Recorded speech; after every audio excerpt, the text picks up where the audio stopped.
Questo video è un estratto di una lezione che ho fatto sulla street art. Se siete interessati all'acquisto della video lezione completa, potete scegliere il primo link in descrizione. Vediamo ora le motivazioni che spingono questi artisti della street art. Innanzitutto, molti di loro, vi ho detto, questi sono elementi che vi ho elencato, protestano contro la proprietà privata, contro il capitalismo, spesso anche contro la politica, mentre ci sono anche altri artisti più semplicemente vogliono dare forma a una loro libera espressione senza stare dietro a problemi di questi artisti. La novità qual è? Che non usano più il cavalletto come siamo abituati, ma gli ambienti urbani diventano il loro spazio dove operano. E hanno una fortuna perché, a differenza delle gallerie che vi dicevo prima e si deve pagare un biglietto, un museo, qui hanno la possibilità di avere un pubblico sempre a portata di mano, diciamo, che vede queste opere in spazi urbani in cui i visitatori, passando dalla città, vedono logicamente queste opere, e per gli artisti diventa un vantaggio senza dover associare a gallerie, musei o altro per esporre le loro opere.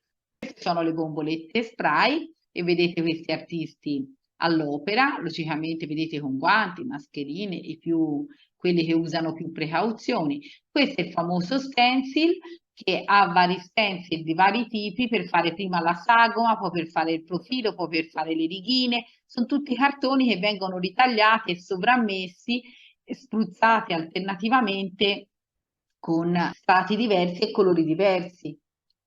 E quindi spesso fanno anche questi slogan di denuncia, e poi spesso hanno bisogno anche di grandi punteggi, bisogna saper dipingere, diciamo, e lavorare anche su superfici ampie, soprattutto se sono muri e non è un muro basso, edifici o pareti alte, bisogna lavorare anche, insomma, maestria anche a lavorare sui punteggi. Uno all'origine, un artista all'origine proprio della street art è sicuramente Bansky. Non so se ne avete sentito parlare. Le sue origini non sono certe, diciamo, non sono chiare. Lui lavora nelle periferie di New York. La sua arte avrà una vera e propria esplosione, diciamo, anche la sua arte di strada. Lui fa grande uso degli stencil, vedete questa bambina, per esempio, anche il palloncino è fatto con gli stencil, usa le bombolette spray che vi ho fatto vedere. Sono diventati veramente i suoi murales famosissimi.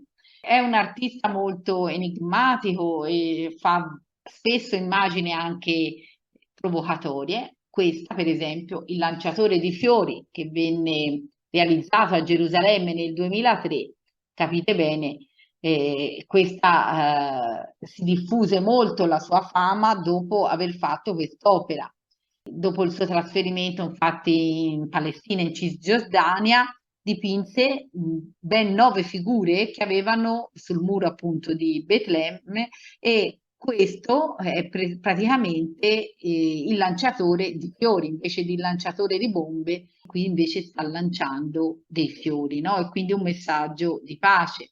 Vi mostro per esempio la street art in Italia, perché abbiamo anche in Italia diverse espressioni e anche in Europa. Questo è l'artista Blu e grazie alla sua tecnica pittorica è riuscito, diciamo, a rappresentare scene legate all'anticapitalismo, alla critica sociale, insomma. E qui vedete è un personaggio in cui sono state allucchettate occhi, bocca, e anche questa è una denuncia forte.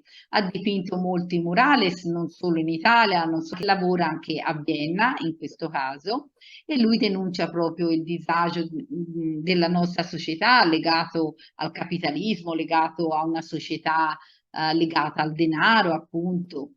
E guardate, questa raffigura, non so se riuscite a vedere, c'è un personaggio sullo sfondo, un ragazzo che piano piano diventa un uomo, poi gli viene fatto una sorta di lavaggio del cervello, anzi gli viene proprio estratto il suo cervello e messo un altro, messo l'elmetto dal soldato, e quindi rappresenta la manipolazione, no, che viene fatta su un semplice individuo per farlo diventare un soldato.